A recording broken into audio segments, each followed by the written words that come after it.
Hello everyone, this is Rashmi Sinha and you are on my channel. So, a most welcome to everyone. And here's the second part of the same lesson, and some more I have already shooted, that is word processor.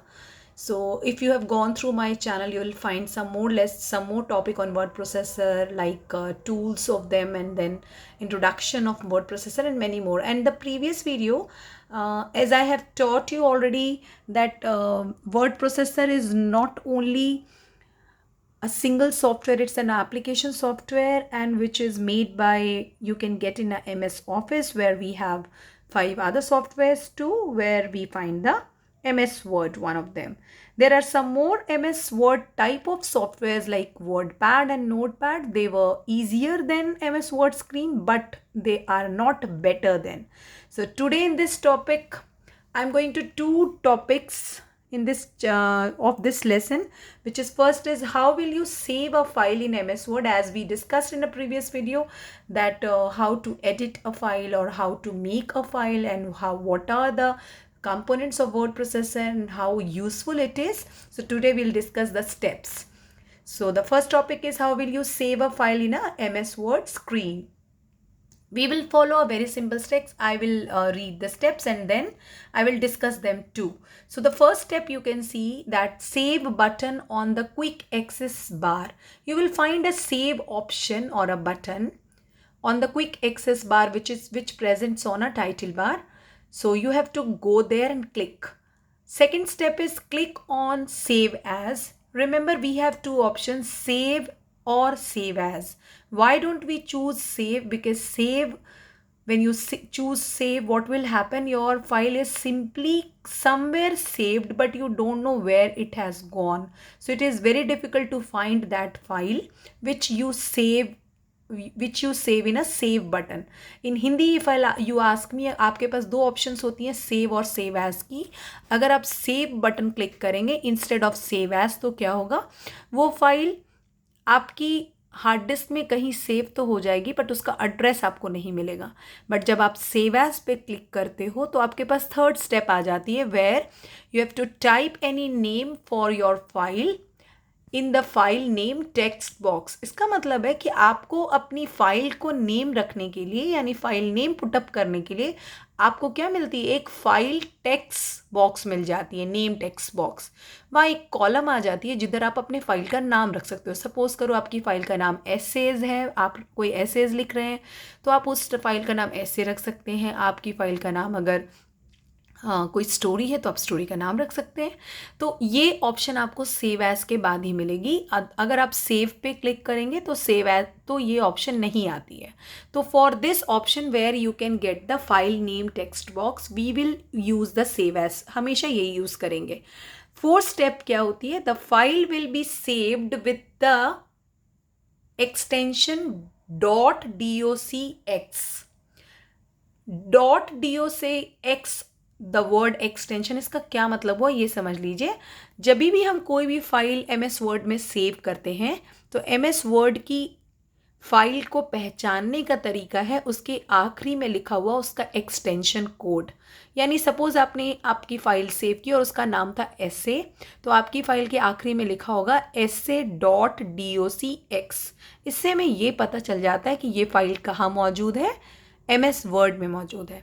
तो जो last option है, इसका मतलब है the file will be saved with the extension .docx. अगर किसी file के आखिरी में .docx ना लिखा हो, इसका मतलब वो MS वर्ड की फाइल नहीं है. तो ये थी 4 स्टेप्स MS वर्ड में फ़ाइल सेव करने की. फर्स्ट आपको मैं शॉर्टकट बता देती हूँ. सबसे पहले आप क्विक एक्सेस टूल बार पे क्लिक करेंगे, जहाँ पे आपको सेव बटन मिलेगा. सेव एज पे जाइए, उस पर क्लिक करिए. इसके बाद अपनी फ़ाइल का नाम रखिए एंड लास्ट में उसी फाइल के नाम से उसे सेव कर दीजिए. तो आपकी सेव फाइल के आखिरी में क्या आ जाएगा? .docx. Hope you will understand children. I am teaching you in both Hindi and English. Mind मत कीजिएगा. इसका रीज़न ये है कि कई बार कंप्यूटर की तगड़ी भाषा समझने में छोटे बच्चों को बहुत प्रॉब्लम होती है. तो for that I use English. मैं इंग्लिश और हिंदी मिक्स कर देती हूँ और मुझे इंग्लिश में पढ़ानी पड़ती है, ताकि छोटे बच्चे क्विक एक्सेस बार, सेव बटन की यूज़, फिर फाइल नेम का मतलब क्या हुआ, एक्सटेंशन का क्या मतलब है, वो समझ पाएँ. Okay, so move to the next question. और जो हमारा नेक्स्ट क्वेश्चन है, which tool bar consist of buttons to access the commonly used commands. Question है विच टूल बार, यानी कौन सा टूल बार सारे बटन्स को रख सकता है या एक्सेस कर सकता है, यानी सर्च कर सकता है हमारे कमांड्स के. एंड द आंसर इज, जो मैंने आपको प्रीवियस वीडियो में भी पढ़ाया था, आंसर है quick access tool bar. Quick access tool bar एकदम मैजिकल टूल बार है, और इसकी पहले मैं आंसर रीड कर देती हूँ फिर एक्सप्लेन करती हूँ. Quick access tool bar which is present in the title bar, जो कि भी मैंने थोड़ी देर पहले ही बताया. It contains button for the most frequently used commands. By default, save, undo, redo appear on the quick access toolbar.